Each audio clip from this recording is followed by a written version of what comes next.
প্রত্যেকেই বাসায় কিন্তু অ্যাসপিরিন ট্যাবলেটটা রাখবেন। এটা 75 মিলিগ্রামের ট্যাবলেট কিনতে পাওয়া যায় আমাদের দেশে।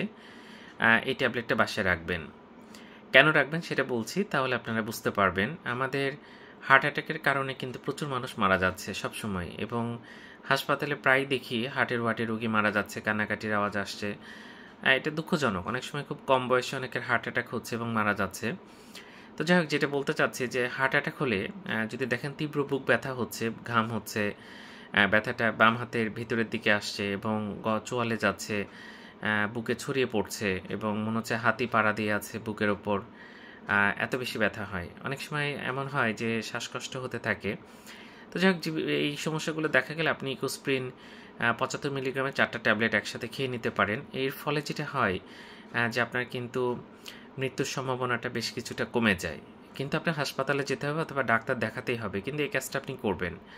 আর সাথে যদি বাসায় কোনো গ্যাসের ওষুধ থাকে সেটাও খাবেন। তবে ইকোস্প্রিন 4টা একসাথে খেয়ে নেবেন এবং এর ফলে কিন্তু মৃত্যুর হারটা অনেক বেশি কমে যায়। ধন্যবাদ সবাইকে।